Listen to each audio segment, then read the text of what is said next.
There is major relief regarding our roster right now. Who Dat Nation, we have two big updates today. First, we signed a two-time All-Pro kicker who hit over 81% last year. Second, we traded a veteran linebacker for a running back with a 451-yard season. I will name them shortly. Stay until the end, subscribe for 2,000 subs, and comment your city to show our fan base reach. Daniel Carlson signed with our squad today, bringing a massive injection of stability to a position that had become an absolute nightmare throughout our summer training camp battles.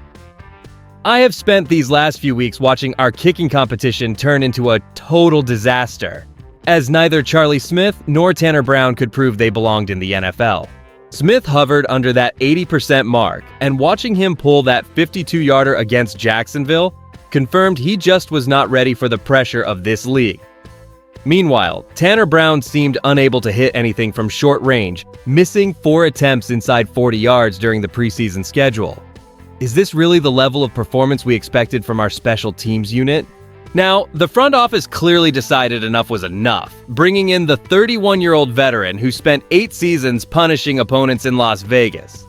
Carlson is a former first-team All-Pro from 2022 and has been consistently reliable, drilling 224 of 255 field goals across his career. Last season alone, he hit over 81% of his kicks and showed he can still hammer those long ones, connecting on 5 from 50-plus yards.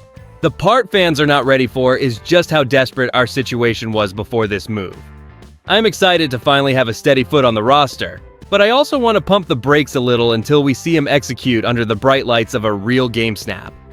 Relying on a veteran with his pedigree is a massive upgrade over the uncertainty we faced, but we still need to see if he remains the same guy. Does this signing officially settle our roster bubble worries? Or is there another shoe waiting to drop before we kick off the regular season? How could our kicking situation have devolved into such a chaotic state during these past few weeks? Seeing the front office struggle to identify a single reliable option through training camp was painful, especially with Smith missing that 52-yarder against Jacksonville and Brown repeatedly failing to hit from under 40 yards out.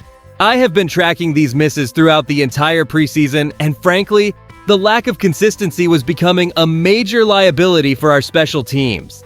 And I'll be straight with you, signing Daniel Carlson is the only logical path forward if we want to compete this year.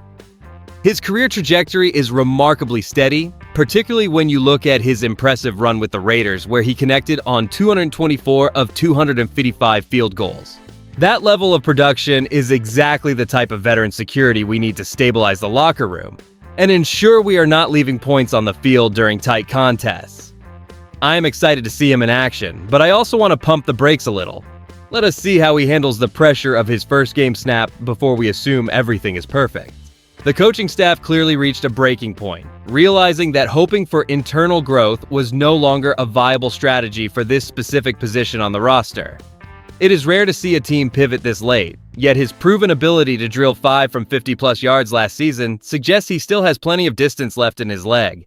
Why would we settle for unproven competition when a verified All-Pro performer is available? This move reflects a hard shift in priorities as we gear up for the season, proving that management is finally treating the kicker spot with the necessary level of seriousness. Now let's turn our attention to the shakeup in our backfield that unfolded on August 24, 2026, when our front office executed a deal sending veteran linebacker Deion Jones to the San Francisco 49ers. In return, we picked up running back Zamir White. Honestly, with Alvin Kamara sidelined by that MCL injury and our other depth pieces like Audric Esteem and Devin Neal struggling through their own health battles, this move feels like a desperate necessity rather than a luxury. Jones was a long shot to make our final roster anyway, given the density of talent we have at linebacker, so flipping him for a proven back makes sense from a purely practical standpoint. White, entering his 5th season, has the physical traits to help us immediately, having grinded out 451 yards on 104 carries back in 2022 during his time in Las Vegas. What nobody is talking about is whether White can grasp our scheme fast enough to impact our snap counts during the opening weeks of the season. I am excited to add a player with his specific experience level, but I also want to pump the brakes a little until we see him actually taking handoffs behind our offensive line. Is White really the answer for our backfield woes while our stars recover, or are we just throwing darts at a board? It is a calculated gamble, but watching our running back room get decimated by injuries left the staff with very few clean options. We still have guys like Kendre Miller, Travis Etienne Jr., Ty Chandler, and CJ Donaldson in the mix, yet adding White provides a safety net that we clearly lacked after those recent practice mishaps. Does this trade address our depth chart issues, or are we still one hit away from total disaster? Adding a veteran like Zamir White right now brings a level of specialized durability that our depleted backfield desperately needed, especially considering the current injury statuses of Alvin Kamara, Audric Estime, and Devin Neal. Why would we ignore the potential upside of a guy who previously handled over 100 carries in a single season? Back in 2022, White proved he could carry the load when needed, providing 451 yards for Las Vegas as a reliable backup. Bringing him into our scheme is a smart play, but the gamble remains whether he can acclimate fast enough to our playbook while our stars are sidelined. And the more I look at this, I cannot help but notice the risk involved in banking on a guy who was fighting for his spot behind Christian McCaffrey, Isaac Guerendo, and Jordan Mason just days ago. Some analysts might argue that swapping Deion Jones is purely a roster management move, especially since Jones was already facing an uphill climb to secure his place, given the depth we currently possess at linebacker. Yet, for us, this exchange is about survival until those key guys get back on the field. My honest take here is that while White provides a temporary safety net, we should not mistake depth chart adjustments for a long-term solution to our offensive health woes. Is this really going to be enough to keep our ground game efficient during those early weeks of the regular season?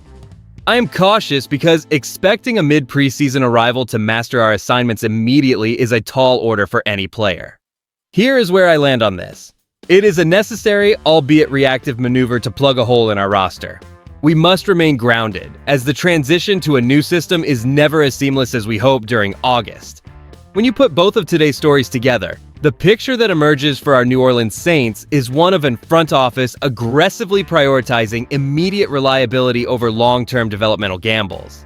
Bringing in Daniel Carlson to stabilize the kicker spot while flipping Deion Jones for Zamir White highlights a shift toward high-floor veterans who can contribute right now. We are clearly attempting to insulate ourselves against the volatility that plagued our training camp and injury reports. And that changes everything regarding how we navigate the opening weeks of the season, as management has stopped waiting for unproven depth pieces to magically mature under pressure. This strategic pivot suggests the front office is not willing to waste another year experimenting with guys who lack a track record of performing when the game is on the line. Moving forward, I believe this focus on experience depth will define our identity as we lean into a competitive window where every single possession holds immense weight. I want to hear your thoughts in the comments section below, so please get involved and let me know exactly where you stand on these transactions. Do you honestly trust Daniel Carlson to deliver when we are trailing by 2 points in the final minute of a game? And are you satisfied with Zamir White carrying the load until our star runners return to health?